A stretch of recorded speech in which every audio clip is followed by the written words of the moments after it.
জুলাই যোদ্ধা তাহারিমা গ্রেপ্তার হয়েছে এবং গ্রেপ্তার হওয়ার পরে চমক প্রদত্ত কথা আছে, সে জামিনই পাচ্ছে না। অন্যদিকে হাদির খুনি কিন্তু খুব সহজে জামিন পেয়ে গেছিল এবং সে শুট করে সে অনেকে দাবি করছে সে দেশ ছাড়ছে, কিন্তু আসলে সে দেশ ছাড়ি নাই। সো তার যে খুন করছে, হাদিকে যে খুন করছে শুটার ফয়সাল, তাকে এখনো গ্রেপ্তার করা হচ্ছে না। কিন্তু এদিকে জুলাই যোদ্ধাদেরকে গ্রেপ্তার করা হচ্ছে, তাদেরকে পানিশমেন্ট করা হচ্ছে এবং বিপ্লবটাকে এখনো পর্যন্ত নস্যাৎ করার চেষ্টা করার বড় ষড়যন্ত্র চলছে। ভারত এই বিপ্লব মেনে নিছে, সরকার মেনে নিছে এবং আগামীতে যারা ক্ষমতা আসবে তাদের সাথে তারা সেরা মেন্টালিটি নিছে। কিন্তু ভারত তারপরেও বসে থাকবে না। তারা উপরে সবকিছু মেনে নিলেও তলে তলে তারা চেষ্টা করবে হাসিনার মতো আর একটা সরকার এখানে বসানো, তাদের সাধ্য হাসিল করার জন্য। তবে জুলাই যোদ্ধাদেরকে যেভাবে গ্রেপ্তার করা হচ্ছে বা তাদের হত্যা করার যে কোনো মামলায় হচ্ছে না, কিছুদিন আগে এক হোটেলে এনসিপি নেত্রীর মৃত লাশ পাওয়া গেছে, সে হত্যাকাণ্ড নিয়েও এখনো তেমন কোনো তদন্তও চলতেছে না বা তেমন কোনো স্পষ্ট কোনো ব্যবস্থা গ্রহণ করছে কিনা সরকার জানা যাচ্ছে না। আর হাদিরটা তো নাই বললাম। কিন্তু অন্যদিকে দেখেন 50 কোটি টাকার যে কি চাঁদাবাজির জন্য এই যে তাহমিদা এই মেয়েটাকে অ্যারেস্ট করছে পুলিশ এবং তাকে জামিন দেওয়া হচ্ছে না।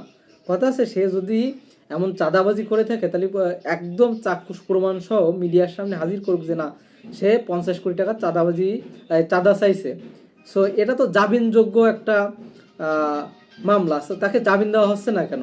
আর তার থেকে বড় কথা, এই তাহারিমা যে কোনো জনই সে অ্যারেস্ট হয়নি। সে কিছুদিন আগে একটা চ্যানেলে, বিশেষ করে বাংলা এডিশনে এই নিউজটা বেশি প্রচার হয়, যেখানে তিনি সরাসরি আইন মন্ত্রণালয়ের উপদেষ্টা আসিফ নজরুল স্যারকে তিনি কি বলছিলেন যে তিনি জুতা দিয়ে পিটাবেন, এবং সেটা খুবই ভাইরাল হয়েছিল। এবং এই তাহারিমা বেশিরভাগ এনটি আওয়ামী লীগ বক্তব্য দিয়েছে।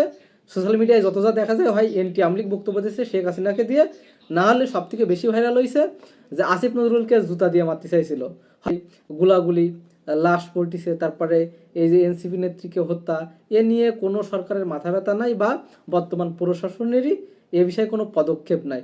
কিন্তু পদক্ষেপ ঠিকই সেসব দিকে আছে। আপনাকে যদি চাঁদাবাজির জন্য ধরতেই হয় তাহলে প্রতিষ্ঠিত যারা চাঁদাবাজ আছে তাদেরকে ধরেন। এই যে যুবদলের নয়ন আছে, তাকে তো কেউ কিছু বলে না, সে তো প্রকাশ্যে চাঁদাবাজি করে, এটা সবাই পাবলিকলি অনুমোদিত এক কথা এবং সবাই জানে।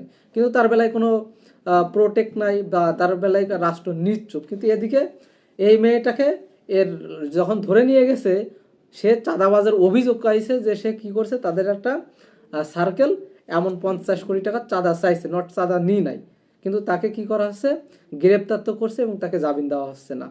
সুতরাং রাষ্ট্রের ভিতরে ভারতীয় কিন্তু আধিপত্যবাদ বা রাষ্ট্রর যে বিপ্লবী সরকার হতে চাইছিল, যে বিপ্লবী সরকার না হওয়ার যে ফলটা রাষ্ট্র ভোগ করতেছে, তার অন্যতম কারণ এই। কারণ রাষ্ট্রের যন্ত্রের ভিতরে যেসব আমলারা থাকছে বা যেসব ভারতীয় রয়া এজেন্টরা থাকছে, যারা বাংলাদেশের প্রজাতন্ত্রের কর্মচারী, কিন্তু তলে তলে তারা ভারতীয় হেজিমনি প্রতিষ্ঠা করার চেষ্টা করে। সুতরাং তারা এই রাষ্ট্রযন্ত্রের ভিতরে থেকে তারা এই বিপ্লবটাকে নস্যাৎ করে দেওয়ার চেষ্টা করছে।